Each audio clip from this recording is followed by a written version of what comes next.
ছোটখাটো কোনো পদ নয়, সরাসরি প্রধানমন্ত্রীর উপদেষ্টা।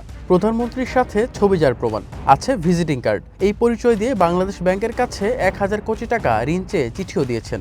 নাম তার আরিফ মাইনুদ্দিন। প্রধানমন্ত্রীর উপদেষ্টা পরিচয় দিয়ে দেখাতেন ক্ষমতার দাপট, করতেন তদবির, নিতেন অনৈতিক সুবিধা। আদতে সবকিছুই ভুয়া।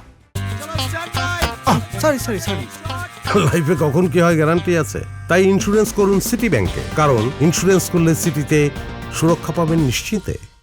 নামের আগে ব্যবহার করতেন মিথ্যা ডক্টরেট ডিগ্রি। শনিবার কক্সবাজার থেকে এই ভুয়া উপদেষ্টাকে গ্রেপ্তার করে পুলিশের গোয়েন্দা বিভাগ। রবিবার সংবাদ সম্মেলনে গোয়েন্দা বিভাগ জানায়, বাংলাদেশ ব্যাংক, দুদক সহ বিভিন্ন সরকারি অফিসে নিজের ভুয়া পরিচয়ে দিয়েছেন চিঠি। এছাড়া উপদেষ্টার সই নকল করে মিথ্যা গ্যাজেটও প্রকাশ করেন তিনি।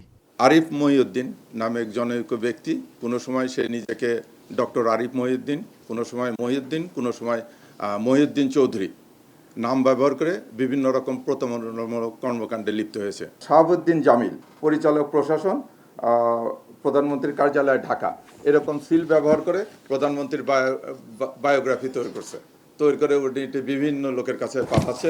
আরিফ মহিউদ্দিন সে নিজেকে প্রধানমন্ত্রীর উপদেষ্টা হিসাবে একটা গেজেট পোস্ট করছে, যেখানে সিগনেচার দেখাচ্ছে যে নাসিমুল গনি স্যারের। নিজেকে গুম কল্যাণ ট্রাস্টের সদস্য সচিব পরিচয় দিয়ে আর্থিক সহযোগিতা চেয়ে বিভিন্ন ব্যক্তির কাছে চিঠি পাঠাতেন বলেও জানান পুলিশের এই কর্মকর্তা।